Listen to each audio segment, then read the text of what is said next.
Have you ever heard yourself say the following? Entiendo mucho más que puedo decir. I can understand the language, but then when I have to open up my mouth and speak, it's like... Oder stell dir mal vor, ich würde jetzt auf einmal anfangen Deutsch zu sprechen und dann dir irgendeine Frage stellen. Du wärst komplett auseinander. Sehr wahrscheinlich.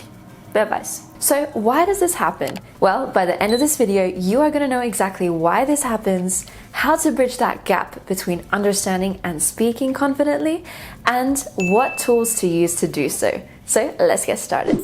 So you probably heard of the classic piece of advice that in order to learn a language the quickest, most effective way possible, you need to immerse yourself. Which generally works, but why is it then that so many people go to a country, they come back from a trip, and they still can't speak the language?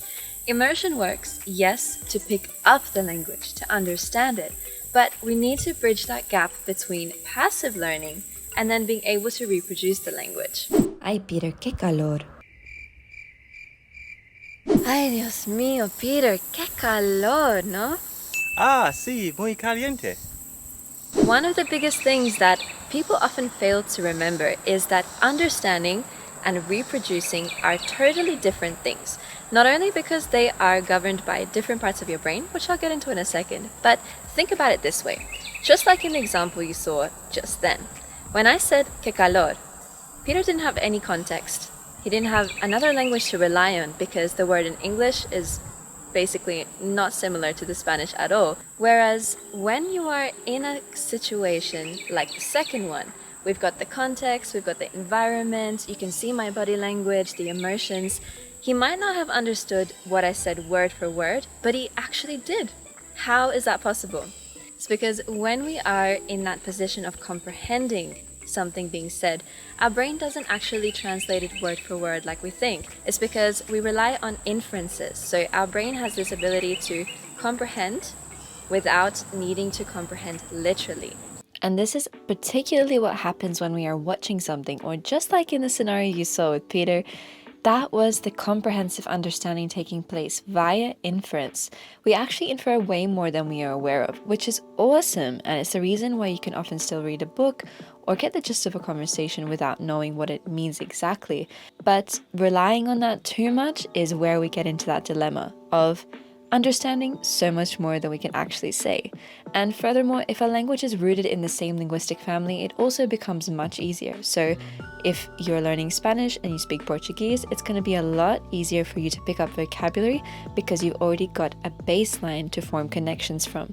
Another thing you probably didn't know is that speech production and comprehension are actually handled by two very different areas of the brain, although they are connected via a neural pathway. The Broca's area of the brain, which is in your left hemisphere, is the one that's associated with speech production, so everything and anything to do with speaking and articulation, whereas the Wernicke's area is the critical language area that is connected to the Broca's area via a neural pathway, but they're not essentially the same thing. And historically, the Wernicke's area has been associated with language processing, so that includes both written and spoken. And this is the part of the brain that is really about comprehension. And this could explain why we experience such a huge difference in our ability to comprehend a language and our ability to then reproduce. And thirdly, reproduction requires a lot more repetitive practice than comprehension. As mentioned before, when we're understanding a language, we're relying a lot on inference, which isn't the case when we are reproducing it. Which basically means, in other words, we're like standing there with a blank slate, and anything that comes up is anything that we've practiced. So the only way to really get through this is you actually have to practice speaking. I know, but think about it this way. It's like practicing your squat form.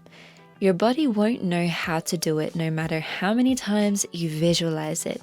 You get tips from a trainer or you watch somebody else do it in a YouTube video. You actually have to do it for your muscles then to be able to reproduce that movement with more fluidity. And this is exactly the same thing that happens when you are practicing your speaking. You become more and more capable the more you practice that skill. Now, one of my absolute favorite tools that I have been using, especially in this, strange time when you can't really travel or get out to meet people, has been LingoPie. Now, if you haven't heard of LingoPie, I don't know where you have been at, but I have literally been binge watching 2 series. One is a French series called My Crazy Tribe or Las Malas, and the other one is a YouTube channel actually that they have on their platform, which I've been using for my Spanish to really get my, slang up to scratch. And let me tell you, this is literally like Netflix for language learning. Like, you're gonna get addicted, but it's a good thing to get addicted to. And the biggest thing that I really love about LingoPie is they take that passive learning. So if you're watching a series, right, usually it's pretty passive, but they make it active. So what you can do, as you can see here, is you can put the subtitles in both languages, and as you advance, you will be able to remove the subtitles from your native language and have just the target language. And I find that once I've watched an episode, I like to go back a little bit as well to where my saved words are, which is a whole other fabulous concept that they have. But then I rewatch the scene that has the word that I actually get to learn in context, because what you'll see is that they don't just have a list of vocabulary at the end, but you actually can see the exact phrase, the context where that word was used. You can repeat it, and it is all automatically stored in your vocab bank as soon as you clicked on the word. It's amazing. So what I do is, once I watch an episode, I make it really active by also repeating the things out loud once I go through my flashcards. So anytime I hear the phrase and the example, I say it out loud to get that active practice in. I review my words, I write down the sentences, as you'll see on my phone. Anytime there's a sentence I really think, oh, I'm going to use this in my everyday life, I write it down. So you should be doing that too. It is honestly the most fun language learning tool I have used in a while. As you guys will know, I always talk about how I love to watch YouTube videos for language learning, because you've got the audio, you've got the real life context going, and LingoPie really have read all of our minds, I think, and taken this, because you can adjust the playback speed, and they actually say if you wanted to have it as a beginner, an intermediate, and advanced. They have series for all levels, and even my boyfriend has been using it for his German, which has been awesome. And not only are their subtitles interactive, you can also have a word mashup. So having the sentences mostly in English, but dropping in those words to get you more used to seeing them and understanding them, rather than, just fully watching this whole new show in a new language and not understanding a thing, because your brain's just going to switch off. So if you want to check out LingoPie, click on the link below in my description box. They are offering a 7-day free trial as well. So honestly, get on it, because they have a number of different languages. You can test out all of their features, and they also have a quiz feature coming out soon. So I'm excited. And now the second tool that you definitely need to be using, because it's free, it's easy, it's so simple to jump on, and it is honestly the quickest and easiest way to practice your language, or speak to people worldwide who are located anywhere in any language, and that is Clubhouse. So there are several rooms and clubs that are meant for or made for just particular languages. So I'm, for example, part of the Brazilian club as well, and sometimes I jump into rooms there, but I also have my own club, or I'm a co-host of a club, the Polyglot Club, and we do different rooms there as well. If once you join the club, you'll see different people hosting different rooms. There are rooms that are just dedicated for speaking, and you'll see as well, they'll write the topic there, what the room's going to be about.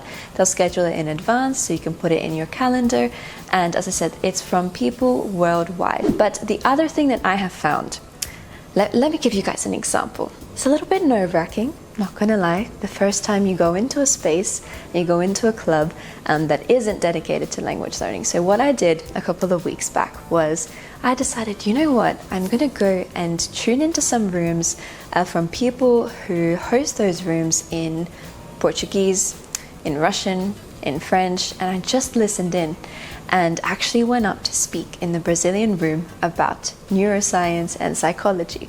And it was a bit nerve-wracking, but let me tell you, you're gonna learn so much. I was in there for half an hour, and you'll see all my notes here. I took so many notes, and the thing is, that is honestly one of the best ways right now that you can practice both that listening aspect, so really get your daily immersion in the language in, because it's all natural language, it's all live, so none of these audios are recorded, and they're just discussions with real people, so you'll get to hear all of those things that you probably wouldn't find in textbooks as well. And then you can go up raise your hand, speak, and practice your skills as well. So definitely recommend that. If you need an invite, let me know as well. But those were the two biggest tools that I've been using, and a look at why we understand often more than we can say and what we can do about it to bridge that gap. And the final thing that I really want to mention as well is make sure if you're feeling like you're in a bit of a slump and you're not feeling that motivated, or you've got that feeling of like, oh, I should be doing better, but I don't know how. Start tracking your progress, because oftentimes, people talk about having learned a language in terms of years. They say, I've been speaking or I've been learning X language for 2 years, 3 years, 5 years, but languages aren't learned that way. We learn languages in terms of the hours that we spend and what we do in those hours. So I could say that I've been learning, let's just say like Japanese for 2 years, but if I've only done 2 hours of study in the span of those 2 years, I'm gonna have some questions there, right? But it sounds like you've done so much. So start tracking in a calendar simply like how much time you spent today actively speaking, reproducing the language, and your passive learning. And by the end of the week, you'll see, oh, well, I need to be spending more time speaking if I haven't really been exercising that, if you don't have that marked in your calendar as much as you do the more passive activities. So I hope you guys found this video helpful. Make sure to check out LingoPie in my description box below to see all of the offers that they have, the languages, the series. They're honestly amazing. Make sure to subscribe to my channel as well if you're not yet subscribed, and I will see you in the next video. Ciao, ciao!